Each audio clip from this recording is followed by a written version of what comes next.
TP. Jayachandran, ഞങ്ങൾ നടപടിയെടുത്തുവെന്ന് ആഭ്യന്തര വകുപ്പിനോ കേരള പോലീസിനോ അഭിമാനം കൊള്ളാൻ കഴിയുമോ? ഈ ദൃശ്യങ്ങൾ ആദ്യം മാതൃഭൂമി ന്യൂസും പിന്നീട് മറ്റ് മാധ്യമങ്ങളും പുറത്തുവിട്ടതിന് ശേഷം ജനങ്ങൾ കണ്ടപ്പോൾ ഇപ്പോൾ നടപടിയെടുത്തിട്ടുണ്ട്. പക്ഷേ ഈ ദൃശ്യങ്ങൾ ഇതിനു മുമ്പ് പോലീസ് കണ്ടിട്ടുണ്ടല്ലോ. പരാതി ഉണ്ടായിരുന്നു, ആ പരാതി അന്വേഷിച്ചിട്ടുണ്ട്. ആ അന്വേഷണത്തിന്റെ അടിസ്ഥാനത്തിലാണ് ആദ്യം വകുപ്പ് തല നടപടികൾ, വളരെ ലഘുവായ നടപടികൾ എടുത്തിട്ടുള്ളത്. അപ്പോൾ ഈ ദൃശ്യങ്ങൾ അടക്കം കണ്ടതിന് ശേഷമാണ് അന്ന് ആ നടപടി എടുത്തിട്ടുള്ളത്. ഈ ദൃശ്യങ്ങൾ കയ്യിലിരുന്ന പോലീസ് സംവിധാനം അത് കാണുകയും ഗുരുതരമായ നിയമലംഘനം ഉണ്ടായി എന്ന് ബോധ്യപ്പെടുകയും ചെയ്തതിന് ശേഷം വളരെ ചെറിയ നടപടിയെടുക്കുകയും ഇവരെ യൂണിഫോമിൽ തുടരാൻ അനുവദിക്കുകയും വീടിന് കുറച്ചുകൂടി അടുത്തുള്ള പോലീസ് സ്റ്റേഷനുകളിലേക്ക് സ്ഥലം മാറ്റുകയും ചെയ്തതിന് ശേഷം ഇപ്പോൾ നാട്ടുകാരെല്ലാം അറിഞ്ഞപ്പോൾ ഞങ്ങൾ നടപടിയെടുത്തേ എന്ന് പറയുന്നതിൽ വലിയ കാര്യമുണ്ടെന്ന് തോന്നുന്നുണ്ടോ?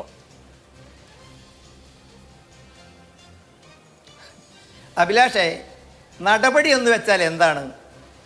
വളരെ കൃത്യമായിട്ട് നമ്മുടെ സർവീസ് റൂളിൽ തന്നെ പറയുന്നു, suspension is not a punishment.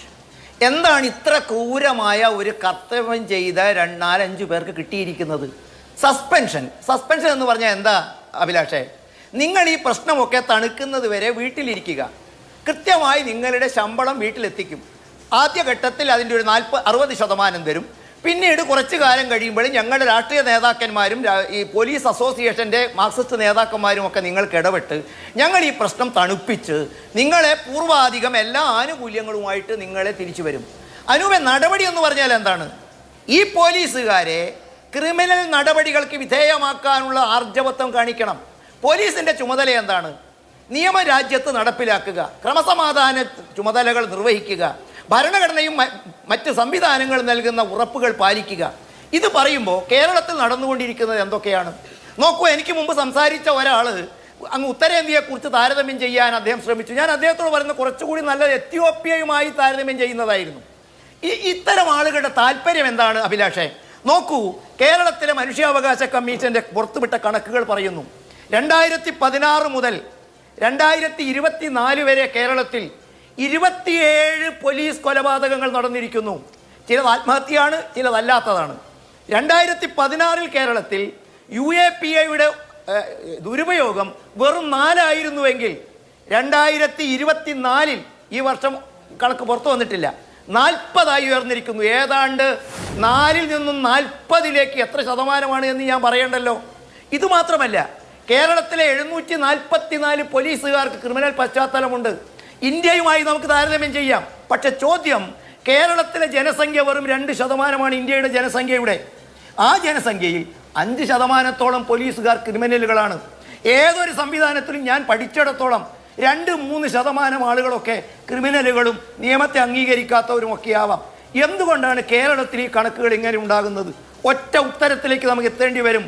കാരണം ഇന്ത്യയിലെ ലോകത്തൊരിടത്തും ഇല്ലാത്ത രൂപത്തിൽ രാഷ്ട്രീയ അടിസ്ഥാനത്തിൽ പോലീസുകാർക്ക് സംഘടനാ സ്വാതന്ത്ര്യം അനുഭവിക്കുകയും സംഘടന പാർട്ടിക്കു വേണ്ടി പാർട്ടിക്കാരോടൊപ്പം ചേർന്ന് സംഘർഷം നടത്തുകയും അവർക്ക് എതിരാളികളായ ആളുകളെ കുറ്റപ്പെടുത്തുകയും ചെയ്ത ശാസ്ത്രീയമായ തെളിവുകൾ നമ്മുടെ മുമ്പിലില്ലേ? നോക്കൂ, പോലീസിനെ നേർവഴിക്ക് നയിക്കാനാണ് കോടതികളും മനുഷ്യാവകാശ കമ്മീഷനുകളും. ഹ്യൂമൻ റൈറ്റ്സ് കമ്മീഷന്റെ കണക്കുകൾ ഞാൻ എൻ്റെ CPM പ്രതിനിധിയുടെ മുമ്പാകെ വയ്ക്കുന്നു. പുറത്തു വന്നിരിക്കുന്നു സർ. കേരളത്തിലെ ഇന്ത്യയിലെ ശരാശരിയേക്കാൾ കൂടുതലാണ്.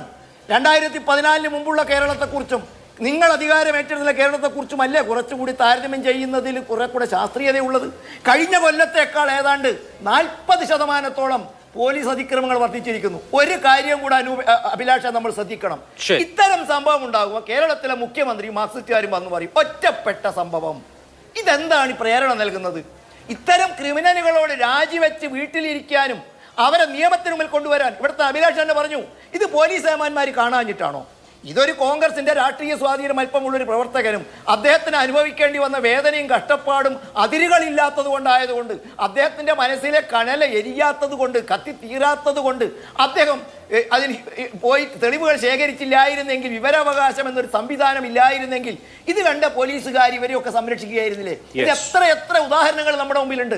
മനുഷ്യാവകാശ കമ്മീഷൻ കേരളത്തിലെ പോലീസിനെ എത്ര തവണ കുറ്റപ്പെടുത്തിയിട്ടുണ്ട്, കേരളത്തിലെ കോടതികളിൽ എത്ര തവണ ഉണ്ടായിട്ടുണ്ട്. എന്തിനാണ് കേരളത്തിലെ CCTV പോലും പോലീസ് സ്റ്റേഷനിൽ വെക്കാൻ ഇടയായ സാഹചര്യം? കേരളത്തിലെ പോലീസുകാർ മര്യാദരാമന്മാരും ഉത്തരേന്ത്യയിലെ പോലീസിനെ അപേക്ഷിച്ച് ഇവിടെ മെച്ചപ്പെട്ടവരും എത്യോപ്യയേക്കാൾ ഇവിടെ ജനസ്പക്ഷത്ത് നിൽക്കുന്നവരും ഒക്കെ ആയിരുന്നെങ്കിൽ പോലീസ് സ്റ്റേഷനിൽ CCTV വെക്കണമെന്ന് പറയുമായിരുന്നില്ലല്ലോ.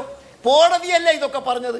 ഈ ശരി. രാജ്യത്തെ പൗരൻ ഇത്ര നഗ്നമായ അവകാശാധികാരങ്ങൾ ലംഘിക്കപ്പെടുമ്പോൾ അതിനൊപ്പം നിന്ന് പലപ്പോഴും രാഷ്ട്രീയ എതിരാളികൾക്ക് വേണ്ടി പാർട്ടി കേഡറുകളാണ് അഭിലാഷെ ഇവരുടെ സംഘടനാ നേതാക്കന്മാരും. ശരി. അവർക്ക് അങ്ങനെ താല്പര്യമുള്ള പോലീസ് നിരവധി ഉദ്യോഗസ്ഥന്മാരും പ്രശ്നങ്ങൾ നിഷേധിക്കാൻ പോലീസിലെ പറ്റുമോ? പുഴുക്കുത്തുകൾ നിശ്ചയമായും ഐഡന്റിഫൈ ചെയ്യപ്പെടുക തന്നെ വേണം.